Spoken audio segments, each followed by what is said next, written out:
Now this was a pretty unique episode because it was filmed right in the middle of COVID. So we actually had to do a 2-week lockdown before we were even allowed out into the Northern Territory. But once we got there, my goodness, we found some of the most amazing places. I'm talking incredible gorges, amazing 4-wheel drive tracks, and we even got up in a glider sailing all the way over Alice Springs. It was incredible. You're gonna love it.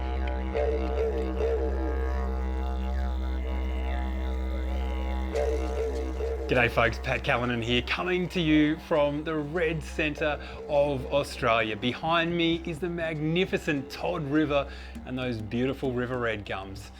But what's in front of me, well, that might surprise you. In fact, let's get the camera out and allow me to show you what I'm actually looking at here. This is my hotel room for the past 2 weeks because I had to come into quarantine in the Northern Territory here in Alice Springs so that I could then go out and explore their magnificent tracks. So if you think you're keen to see the Territory, believe you me, I'm more keen. I cannot wait to get out of here. Once out, I'll be showing you the ancient and amazing red centre of Australia. Red roads, red rock, and red hot fun. This is special. We'll be taking in views from all angles.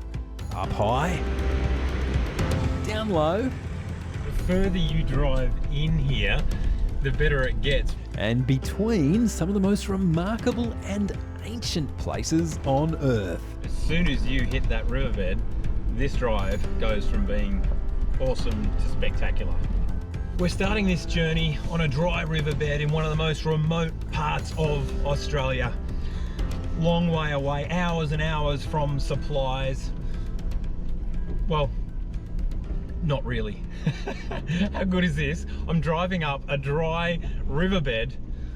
The CBD of Alice Springs is about 200 metres that way.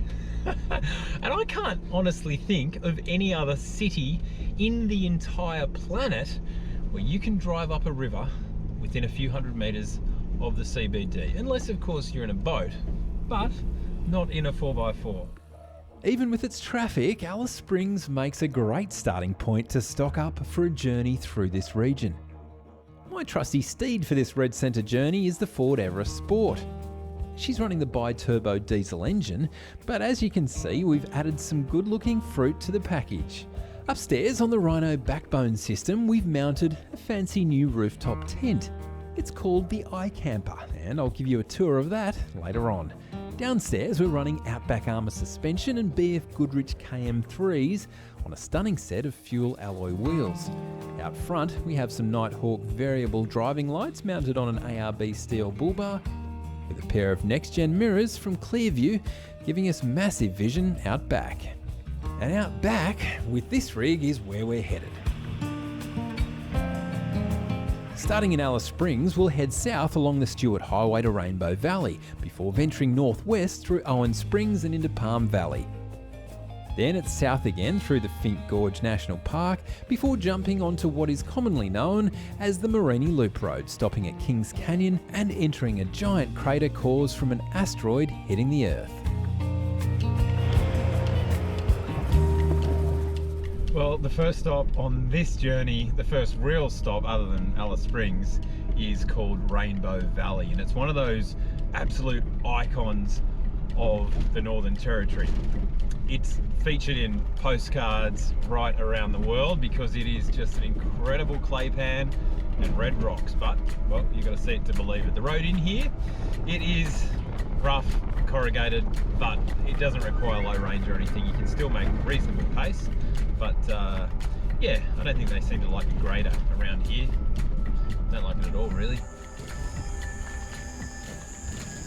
This geological wonder is a place I think is not talked about enough when you hear about the wonders of the Aussie outback.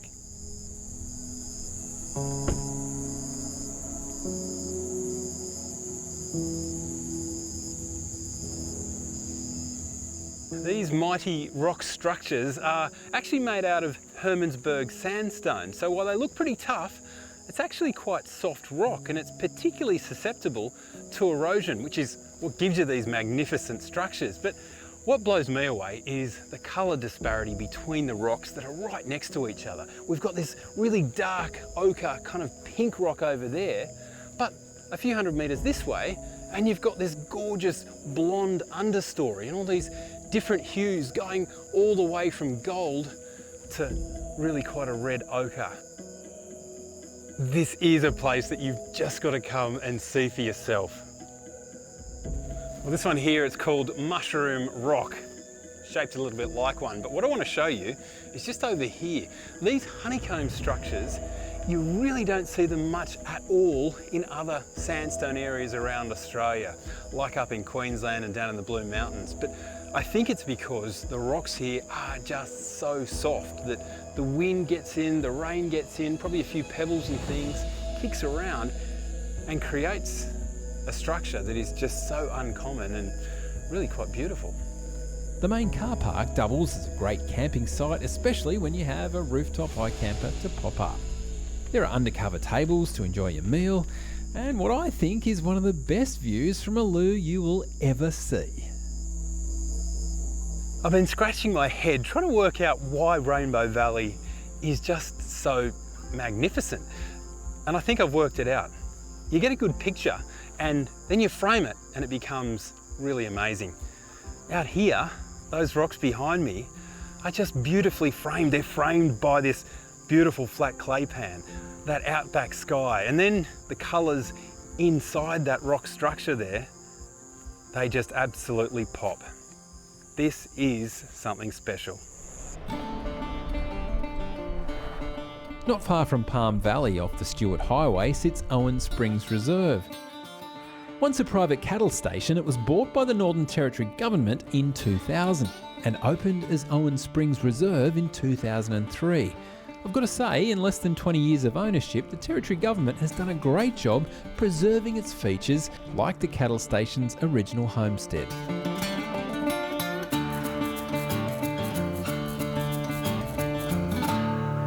I just love the fact that this building has been whitewashed to preserve it, because we're looking at the oldest station homestead in the entire Northern Territory. 1872, the foundations were laid on this building. So having such a long history, they're still finding out things about it. In 2013, they discovered that they had a couple of cellars under the building. So the team came in here for a week, excavated, and found all sorts of things down there. Further along, I've come across a place known as Haunted Tree Bore. Once a popular droving route and water source, all that remains today are the old engines and the story of how it got this particular name. It's pretty easy to see why the drovers love this valley here. They used it as a cattle camp. Beautiful green pick, lots of shady trees around, and they also had a couple of soaks that they could rely on throughout the year to feed water to their cattle. But while it was good, it wasn't perfect. You see, back in the 1940s, they actually had some gum trees around here, river red gums, where in the wind, their branches would rub together and would create quite a haunting sound, so much so that it spooked the cattle and they'd bolt right out of the valley. And that's why they named this place Haunted Tree Bore. I think one of the real crowning glories of the Owen Springs Reserve is the quality of the campsites. I mean, seriously, who doesn't want to camp on either soft river sands, see these beautiful river rocks, have some awesome shade, and then be fringed by this gorgeous red rocky surrounds? This is good camping. Probably some of the best in the Territory. Up next, we explore the beautiful Palm Valley. But the backdrop here is just spectacular. And then later, step into the incredible Kings Canyon.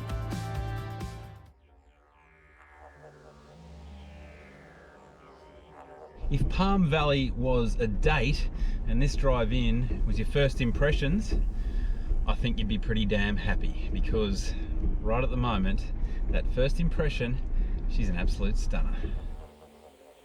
This place is without doubt my personal favourite. Set within the Finke Gorge National Park, Palm Valley's red-coloured cliffs are simply awe-inspiring. The scale of them can only really be explained from above.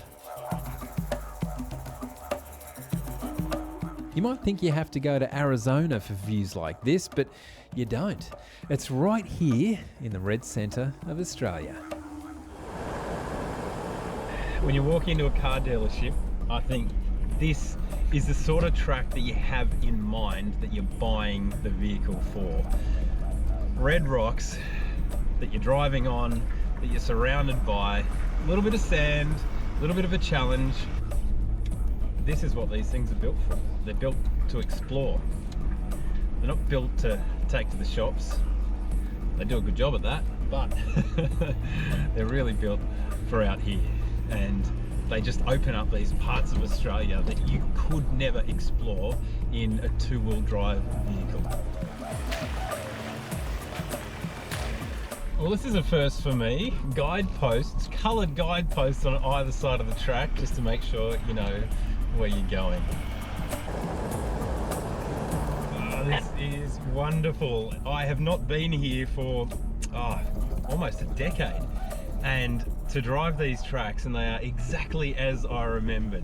No one has really attempted to improve the quality of this track, so for a four-wheel driver this is pretty damn awesome. We have water across the track, we've got rocks, we've got little climbs, nothing overly challenging, but just stuff that puts a beautiful little grin on your face. And then, after the rock clambering, we arrive at a gorgeous oasis. Ladies and gents, this is Palm Valley.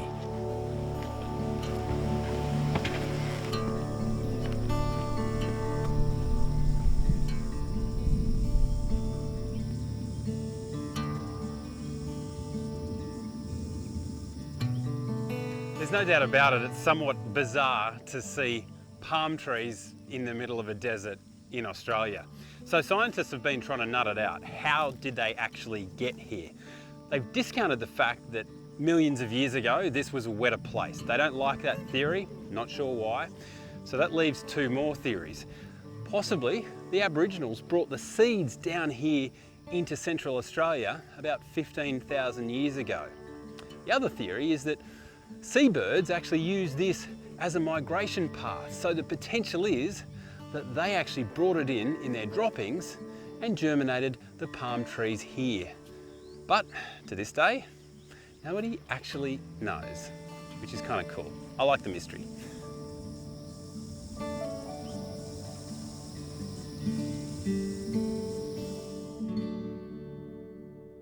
This 4x4 tip is brought to you by the Ford Ranger and Ford Everest.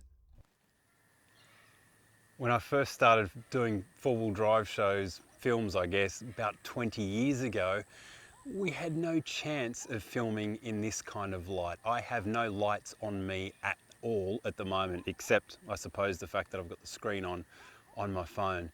The sensors in these modern cameras are just so good. And that has allowed us to do a little story like this. We're going to talk about stars tonight, and I'm going to show you how you can get a little bit more out of your outback experience, because when you come out here, we all know the stars, they're just so much brighter because there's no light pollution. So you just get this incredible experience. You're sitting out there in your camp chair, staring up at the sky, and it is one of the most magical parts of touring outback Australia you can get. But I've got a little tip that might help you get a little bit more out of that.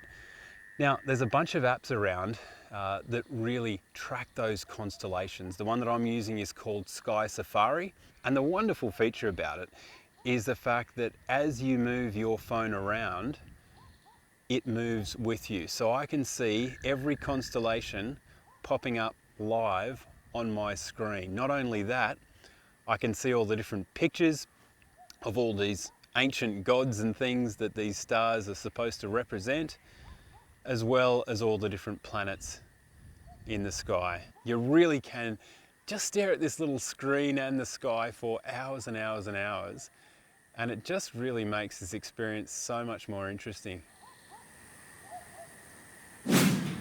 After the break, we ride a four-wheel drive track through Finke Gorge. And go a little off course. That drive was so worth it. The campsite at Palm Valley is one of the best you'll find. Hot showers, gas barbecues, and free drinking water, all set alongside a beautiful spring. Plenty of room to stretch and relax. As is often the case, I have a schedule to keep and need to keep it going. There's a whole lot more of Finke Gorge National Park to explore. But before I head in, I've been hailed down by a Hermannsburg local. His name's Mervyn, a local stockman. So there's a lot of wild brumbies around There's this a area? lot, there's a lot of brumbies running around here. Good stuff. Okay, so you're trying to really keep the traditions up of breaking the horses in and showing the kids how to do it. Yep, Fantastic. got to get it, keep it in the, us in the, and in the family as well. Because we one big family in this community, Yeah. so everybody knows each other. And as a long-time local, Mervyn has some special advice for us four-wheel drivers who come to tackle this wild part of Australia. And mate, what are they doing wrong? What can you teach people that haven't been here before? Well, what can I say? For driving, they need that experience. Before they come out this way or any which way in the outback, they got to know how to drive four-wheel drives. I'm in the red centre of Australia, venturing through the Finke Gorge National Park. And this track is strictly 4x4 territory.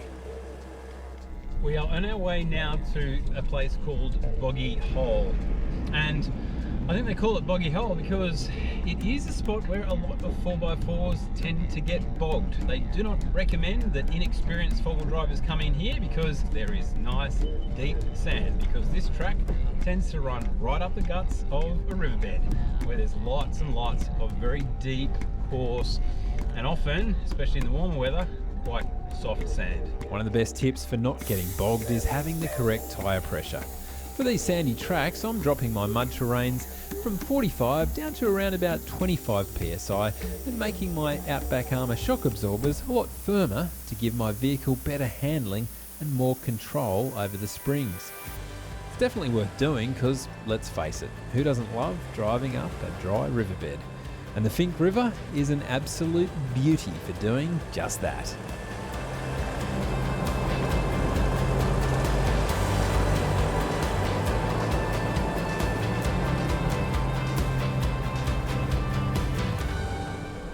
Those towering cliffs up there just absolutely dwarf your 4-wheel drive, and that is one of the big reasons people come in here.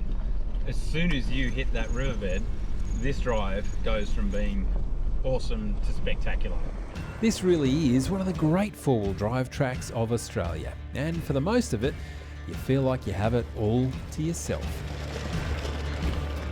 Well, I wasn't expecting this. I have just engaged rock mode, and yeah, we've got some decent little rocks on the track at the moment.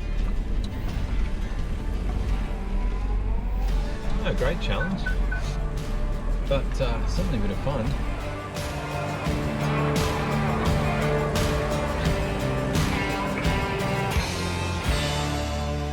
And this is the Boggy Hole campsite, stunning and serene.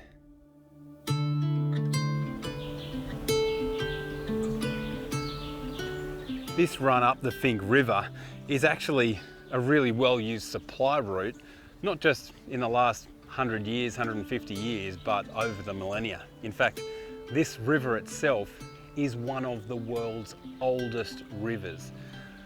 Those walls, they've been scoured out over the last 450 million years. As Australians, we often see ourselves as a pretty young nation, probably because, it's really only been, a couple of hundred years since European settlement. But scratch that from your brain and think about the landmass itself and how long it has been here, and it has weathered its way into this beautiful sculpture that's behind me. You think Rome is old? Here, she's a whole lot older. The ancient red cliffs and still waters really do help you slow down and take the pace off life for a bit.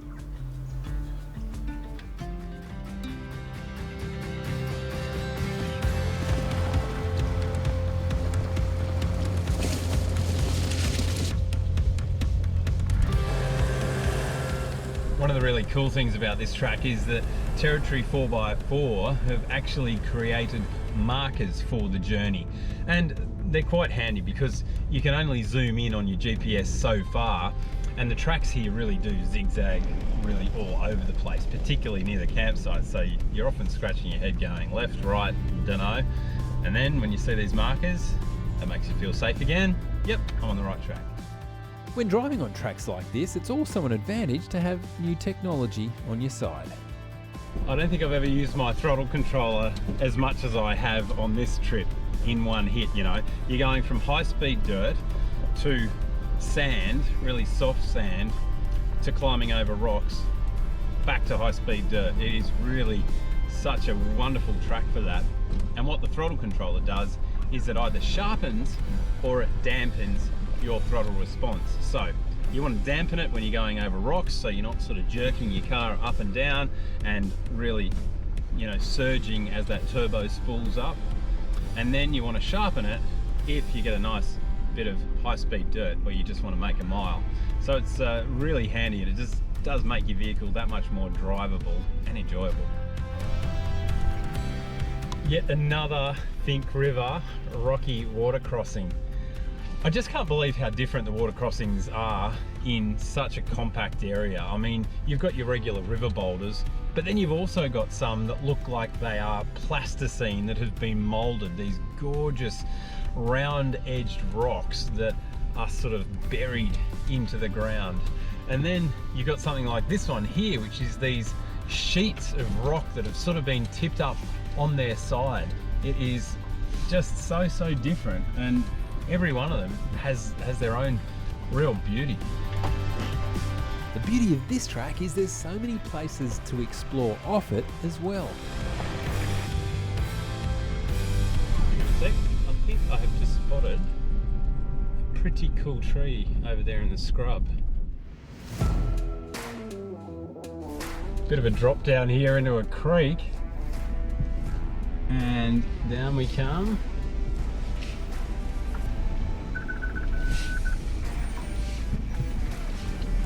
Too easy. Ooh, I found myself a little highway coming up here. This is nice.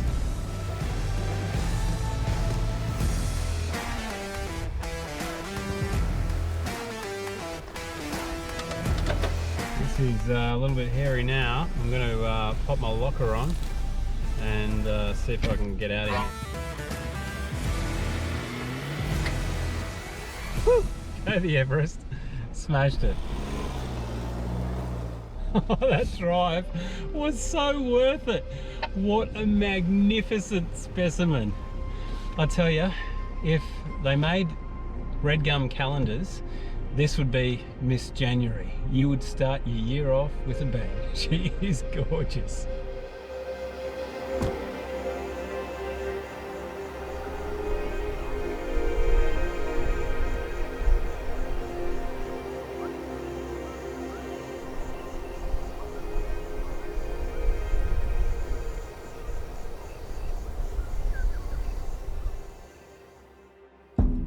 Finke Gorge really is a natural wonder, and another camping spot along it, Running Waters, might just be its best part.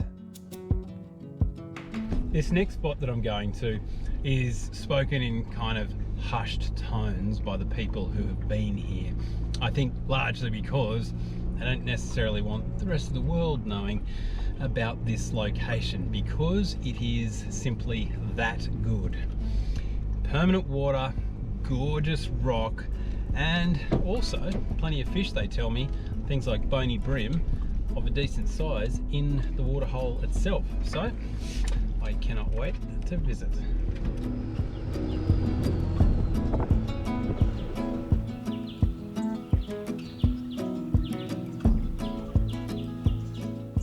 Look at that. That is absolutely crystal clear.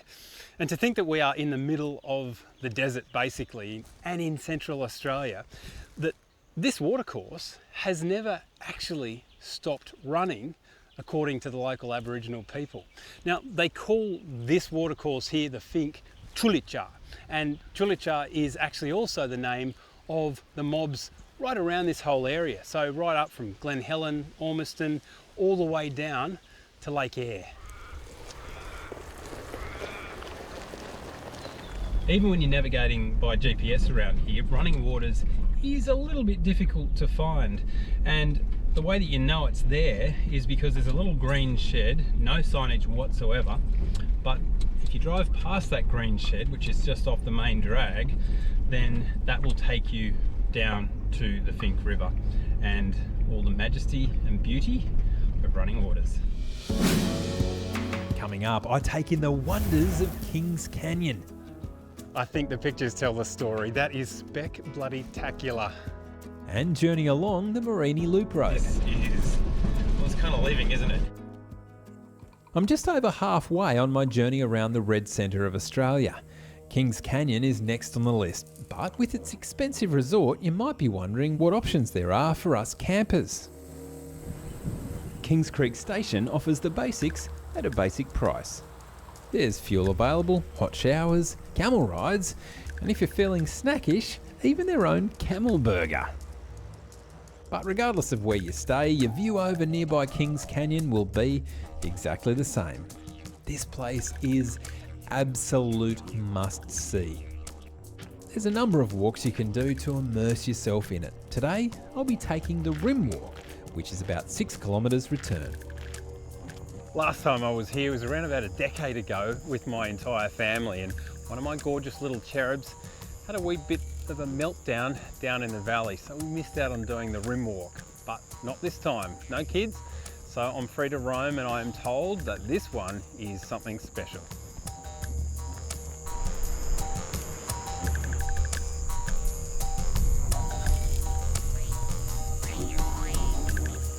And if the walk uphill doesn't take your breath away, then your first glimpse of the canyon definitely will. Well, if you were wondering whether that Rim Walk was worthwhile, I think the pictures tell the story. That is spec-bloody-tacular. The walls of Kings Canyon are more than 100 metres high, made from layers of soft sandstone that change tone as the sun rises and lowers. And with a name like this, who can't resist checking out this little slice of paradise?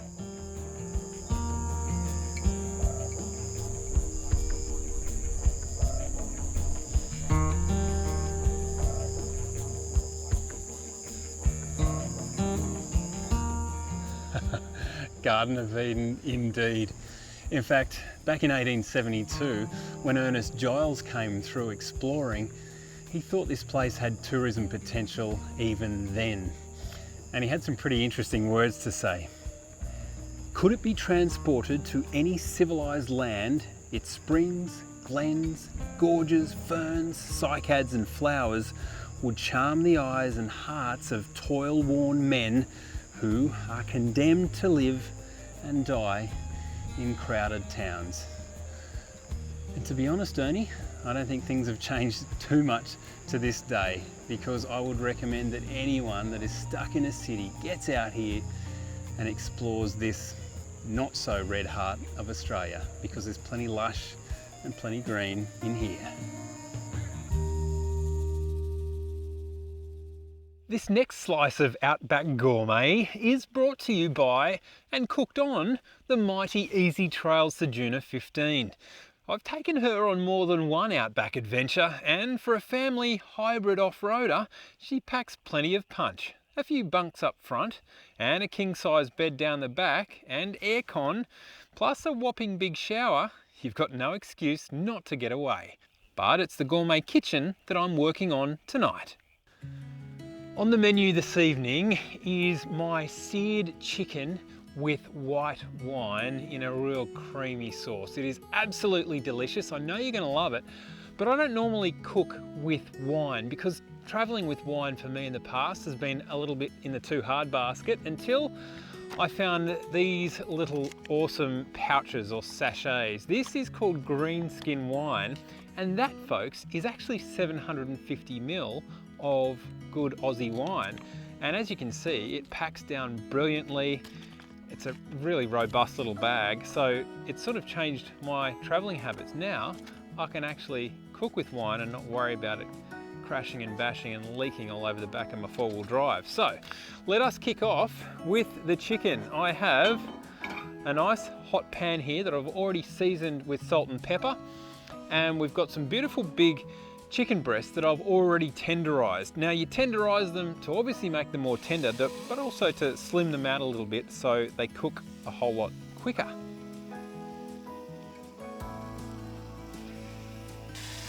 Now they're seasoned on one side, but we want to make sure that they are seasoned on both.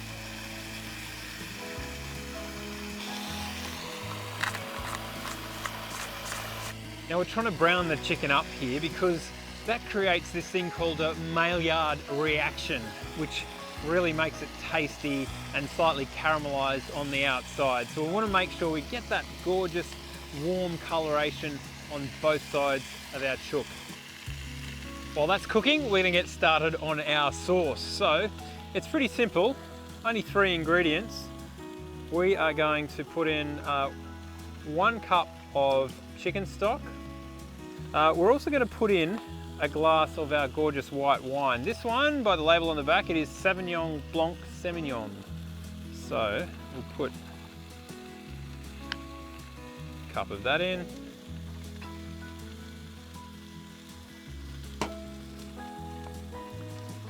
Then a couple of tablespoons of lemon. And finally, we're just going to finish that off with a little bit of dry mustard powder in there. Only really 1 teaspoon is what we want to flavour it up. Now, with all that in there, we simply whisk it up. Now it's just time to get that chicken off the heat and create a little bit more room, but that is looking rather delicious at the moment. We'll just set that aside, and then we put in our garlic and onion, and we're going to cook those up in those beautiful juices that the chicken has created. In terms of garlic, you can't really go too hard. I have 7 cloves of garlic in there, and we're just going to cook this for about 2 or 3 minutes, and don't be shy to scrape off some of that chicken that's caramelized on the bottom of the pan. Now turn your heat down as well. So we cook the chicken on a really high heat, but for the rest of this stuff, medium heat will do you absolutely fine. And just wait until that aroma starts punching you in the schnoz. Now we just need to grab that little bit of a sauce mixture with those gorgeous lemons, the white wine, and the chicken stock and the mustard, and we pop it in there. Now we're looking for that to reduce down a little bit, so cook it for about 7 to 10 minutes until you really see that heat really get into it and it just reduces a touch. Now we've cooked the base of that sauce, it's just time to pop the chicken back in, and this just makes sure that it gets cooked all the way through. We're nearly there, and now is the time that this sauce gets absolutely delicious. And it does thanks to a couple of tablespoons of butter, and also around about 1/3 cup of cream. Now we're going to stir that through.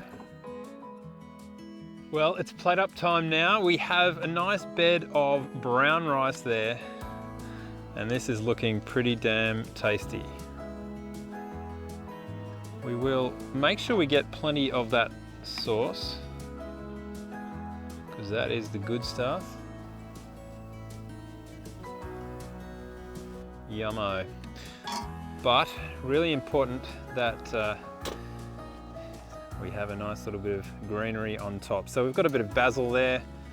Smells absolutely delicious and delightful, and because we have the creamy lemon in there, we will throw on a little bit of lemon for a touch of extra pizzazz as well. So there you have it, folks. My seared chicken in a creamy white wine sauce.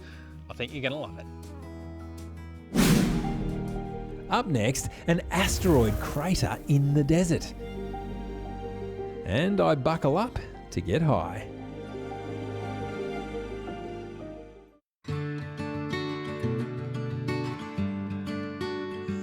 I promised you earlier that I was going to show you my rooftop tent, so let's go and have a squeeze inside. Well, welcome, here we are. As you can see, pretty cool inside straight away. There is a map of the world with this nice quilted fabric here, and that's actually quite functional as well, because having a bit of that fabric soaks up some of the condensation just from breathing and stuff inside your tent overnight. Now, the other thing you'll notice, it is really roomy in here. Plenty of room for two really decent sized adults. But the benefit of that room as well is the fact that you can leave all your bedding in here. And that can't be said for all rooftop tents. Some of them you have to pull that out, and as soon as you do, well, that's when you've got to find some space for it in your vehicle, and that can be a bit of a pain at times. In terms of ventilation, it is fantastic. All three sides over here, no ventilation on this side, but the nice thing is they've got plenty here, plus you've got these little fly screens on all the windows to keep the bodies on the right side. But the really cool thing up here is the skylight.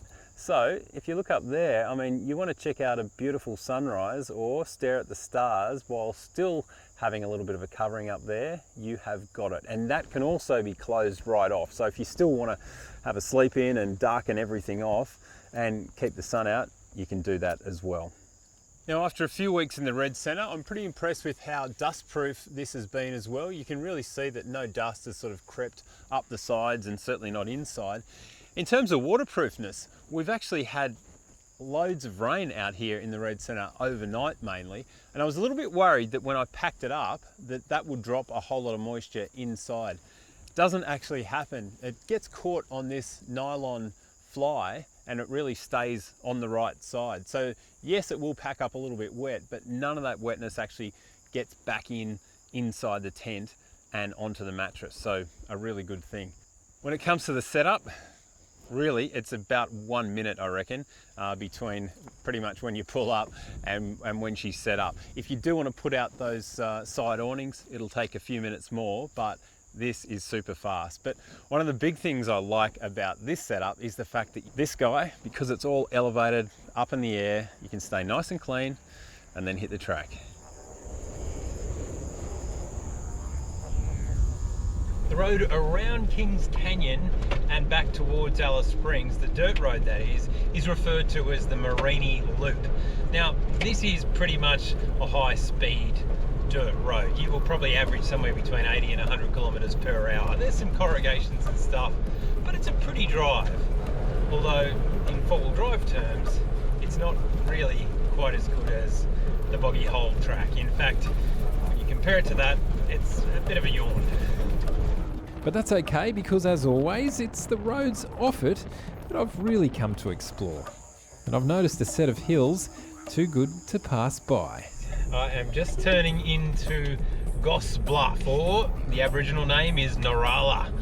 And this place, as I cruise up the road, just seemingly erupts out of the earth, out of virtually nowhere. Flat earth all around. And then she just pops right up to reveal some incredible mega structure. So, I haven't been here before. I've driven past but never driven in. So, you and I are going to have an experience together. The nice thing about that sign back there, the little red one, says this is four-wheel drive only. And you're going to love that.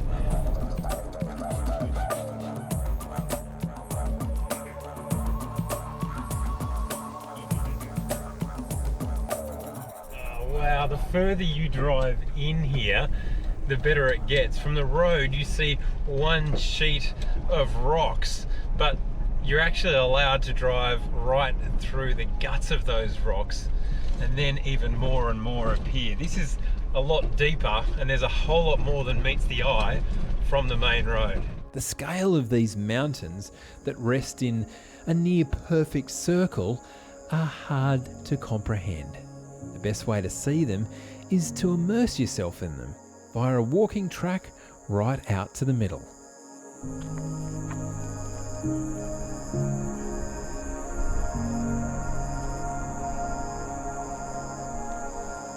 The rest of the McDonnell Ranges were formed through the regular shifting of tectonic plates, but not this joint.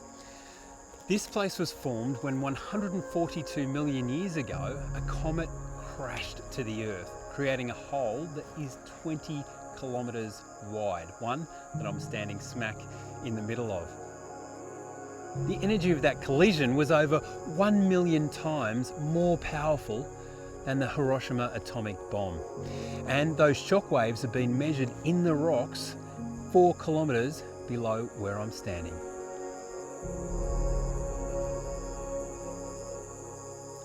Whenever you're doing a decent sort of bushwalk, especially in some of these places that aren't really that populated, I think it's pretty important to go prepared. Now, I'm not a massive bushwalker, but there are a few things that I like to take on my walks just to make sure that, you know, you come back.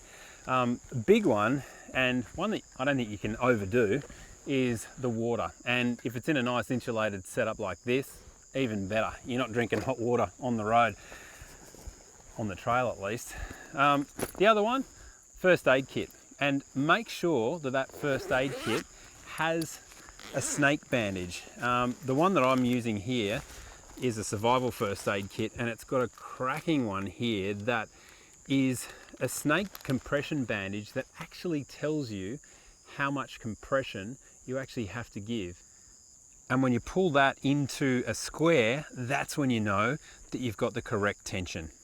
Now, snake bites out here are unfortunately reasonably common in Australia, and we all know that our snakes, they know how to inject some pretty serious venom, the stuff that will no doubt kill you if it's not treated. So this is a big part of my kit that I always make sure that I have. But sometimes a first aid kit won't cut it, and you do need to call in some assistance. And that is why, just this season actually, I've just started taking another product on the road, and I like this one because it's not as expensive as a satellite phone, but it does a lot of the functions of a satellite phone, and this is called the Zoleo. Now, the Zoleo hooks up to an app on your phone, and it connects into the Iridium satellite phone system. So basically this means that I can text people anywhere in Australia through an app on my mobile phone when it's hooked up to the Zoleo. So that messaging is there wherever you are. And out here, I can tell you, I have 0 bars of range. So really, your mobile phone is basically useless.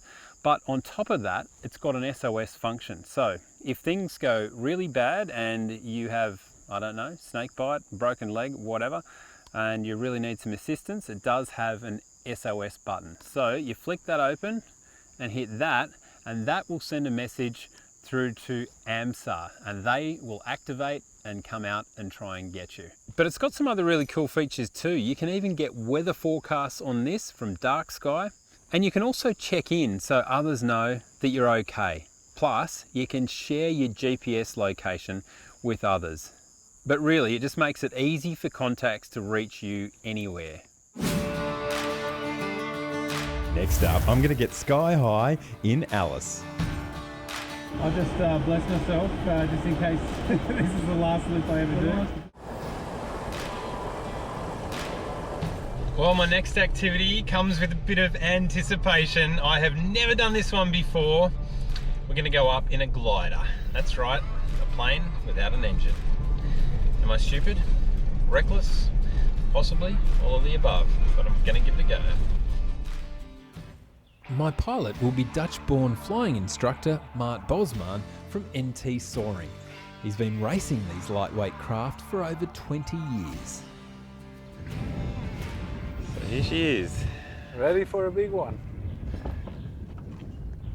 And you can just hop in. Thank you, mate. Oh wow, this is a sports car, mate. I love it already. Okay. So this is the speedo. It goes in knots. We'll fly about between 50 and 60 knots. I'm not going to lie, I am feeling a little bit nervous. And then, before I knew it, a quick tug on the winch line and we are away. Oh my goodness. Oh my goodness. That is epic. What a takeoff. Oh wow. So we're still hooked up now? Yes, we're still hooked up for climbing. Wow. That feeling as we took off was incredible. Now we're up over the Stewart Highway. Alice Springs off in the distance there, McDonnell Ranges. Oh, the view up here is gorgeous, guys. Oh. So this is just you, me and the thermals, hey Mark? That's it. This is gliding. No engine, just flying around. This is amazing. Just a little bit of a puff of air through the front and it's just quiet. A glider like this weighs around about 500 kilograms. There's no engine, just a little bit of wind noise. Gliders rely on thermals, invisible columns of hot air that they use to spiral their way upwards. This is a view that few get over this beautiful part of Australia. But Mart, my pilot, has something special in store. He wants to do a full loop. So I'll let you have the controls. I'll just bless myself just in case this is the last loop I ever do. So we're high enough. Here got no loose objects that we can see flying around and stuff. Okay. Here he goes. We're going to do a loop.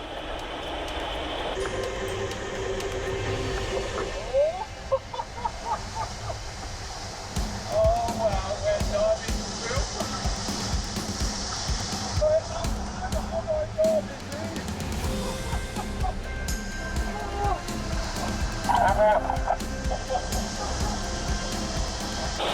Oh, that was awesome, mate. I thought you could only do that in a powered aircraft. That was amazing. What an unbelievable adventure. This is not just Australia's Red Centre, but surely Australia's best playground. I have had an absolutely amazing trip here in the Red Centre, chasing those gorgeous red dirt roads and those amazing natural wonders. And to finish here, a few thousand feet above Alice Springs, soaring above Alice Springs like a bird, I could not think of a better way to finish this journey. I really hope you can get up here and do it yourself with your very own four-wheel drive and your very own glider, maybe. I'm Pat Callinan, and until next time, keep the shiny side up. Next episode, we're up in the top end of the territory where we find some incredible swimming holes, a brand new national park, and we chase some wild buff through the scrub. All that and loads more next time. Thanks for watching, and don't forget to hit that like and subscribe button. And by all means, tell me where you want me to go next on my adventure so I can show you all the tips you'll need to go on yours.